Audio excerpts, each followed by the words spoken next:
Hello दोस्तों, इस video में हम आज बात करने वाले हैं कोई भी हाइड्रोलिक सिलेंडर या हाइड्रोलिक कोई पिस्टन रॉड या फिर आपकी जैसे हाइड्रोलिक प्रेस की रेम होती है।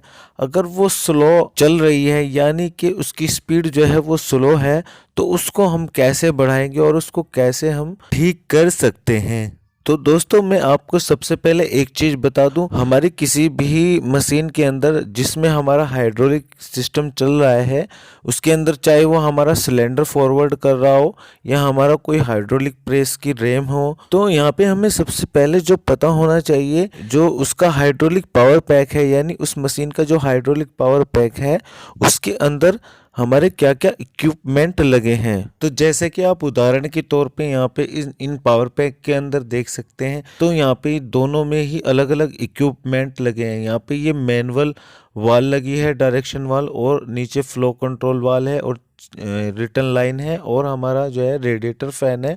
और ये यही दूसरे पावर पैक में आप देख सकते हैं, यहाँ पे रिड्यूसिंग वाल है, डायरेक्शन वाल भी है, और अलग अलग इक्विपमेंट दोनों पावर पैक के अंदर है, ये आप देख सकते हैं। तो यहाँ पे जो मेरा आपको ये उदाहरण दिखाने का मकसद है वो ये है कि अगर आपको हाइड्रोलिक पावर पैक के सभी इक्विपमेंट के बारे में पता है कि यहाँ पर क्या लगा है, तो आप उस हाइड्रोलिक पावर पैक के ऊपर आसानी से काम कर पाओगे और जल्दी ही समस्या का समाधान निकाल पाओगे। तो चलिए अब हम बात करते हैं किसी भी सिलेंडर की जो पिस्टन रोड होती है उसकी स्पीड को कम या ज़्यादा कैसे किया जा सकता है, या किसी हाइड्रोलिक प्रेस की रेम को जो उसकी स्पीड होती है उसको कम या ज़्यादा कैसे किया जा सकता है। तो यहाँ पे सीधा सा कॉन्सेप्ट आता है फ्लो। तो सबसे पहले हमें फ्लो के बारे में पता होना चाहिए। दोस्तों, एक तो होता है हमारा प्रेशर और एक होता है हमारा फ्लो। तो फ्लो हम कब बढ़ाते हैं और प्रेशर कब बढ़ाते हैं ये हमें पता होना जरूरी है। फ्लो और प्रेशर के बारे में एक अलग से वीडियो बनाऊंगा, लेकिन फिलहाल मैं यहाँ पे बात कर रहा हूँ कि उस प्रॉब्लम को हम कैसे दूर करेंगे, उसके लिए हमें क्या करना होगा। तो हमने आपको समझाने के लिए यहाँ पे एक हाइड्रोलिक प्रेस मशीन का चित्र बनाया है। तो ये एक तरह से हाइड्रोलिक प्रेस है हमारी, और ये यहाँ पे जो है मैंने फ्लो कंट्रोल वाल और एक डायरेक्शन वाल और एक रिलीफ वाल और पंप, मोटर और फिल्टर, और ये हमारा टैंक रिसीवर हो गया, और ये रिटर्न लाइन फिल्टर हो गया। ये हमारी रिटर्न लाइन हो गई, ये फिल्टर हो गया। तो ये सब चीज़ें मैंने इसके अंदर यहाँ पे ली हैं। तो अब यहाँ पे हमारा जो पॉइंट है, मेन पॉइंट है हमारा, ये जो हमारी इसकी रेम है, तो ये हमारी रेम जो है हमारी स्लो आ रही है। तो ये जो है हमारी स्पीड से नहीं आ रही है। तो इसकी प्रॉब्लम को हमें सोल्व करना है। तो उसमें अब हम यहाँ पे देखें तो हमारे यहाँ पे इक्विपमेंट के अंदर फ्लो कंट्रोल वाल है, जिसके द्वारा हम फ्लो बढ़ा के इसकी स्पीड को बढ़ा सकते हैं। तो हम यहाँ पे फ्लो को बढ़ाएंगे। तो जैसे ही हम फ्लो को बढ़ाएंगे तो इसकी स्पीड में फर्क पड़ेगा, ये स्पीड इसकी बढ़नी चाहिए। बट अगर फिर भी दिक्कत हो रही है तो फिर हमें दूसरा पॉइंट, हमें यहाँ पे ऑयल लेवल, यानी कि पहला पॉइंट है हमारा फ्लो कंट्रोल वाल से हम जो है फ्लो को सेट करेंगे। दूसरा ऑयल लेवल चेक करेंगे कि हमारा जो टैंक है, रिसीवर टैंक, ये इसके अंदर ऑयल लेवल पूरा है या नहीं है। ठीक है। दूसरा ऑयल लेवल चेक करने के बाद हम यहाँ पे चेक करेंगे कि हमारे ऑयल की वेस्कोसिटी वो हमारी जो है सही है या नहीं है, यानी कि हमारा ऑयल कहीं हीट होने के कारण, ज़्यादा अधिक गर्म होने के कारण उसकी वेस्कोसिटी में फर्क तो नहीं आ गया है, क्योंकि उसकी वजह से भी हमारा ये जो है रेम स्लो चलेगी। ठीक है, एक पॉइंट हमारा ये हो गया। और तीसरा हमारा जो पॉइंट है यहाँ पे फिल्टर।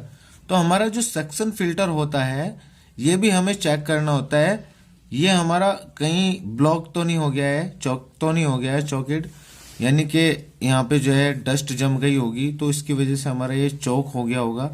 तो भी हमारी इसकी, क्योंकि यहाँ पे क्या होगा, पंप पे लोड रहेगा पूरा और थोड़ी नॉइज भी रहेगी पंप के अंदर, तो उससे क्या होगा कि हमारा यहाँ पे फ्लो कम ही जाएगा। तो फ्लो कम जाने की वजह से हमारा यहाँ पे स्लो हो सकता है ये रेम। तो ये हमारे 3 पॉइंट हैं, इन तीनों पॉइंटों को हमें यहाँ पे चेक करना चाहिए। ठीक है, तो हमारा पहला तो जो पॉइंट है इसी से ही ये क्लियर हो जाएगा। दूसरा क्या है कि यहाँ पे मैंने एक ये सिंपल सा एक चित्र बनाया है, डायग्राम। तो यहाँ पे एक सिलेंडर है, ठीक है, और एक डायरेक्शन वाल है, एक रिलीफ वाल है, पंप है और मोटर है, और यहाँ पे सक्शन फिल्टर है और टैंक है। बाकी तो मैंने आपको सब कुछ बता ही दिया उधर। तो यहाँ पे हमने एक चीज नहीं ली है, फ्लो कंट्रोल वाल हमने यहाँ पे नहीं ली है। बाकी तो यहाँ पे हमने सब ले लिया है, बस एक चीज हमने नहीं ली, फ्लो कंट्रोल वाल।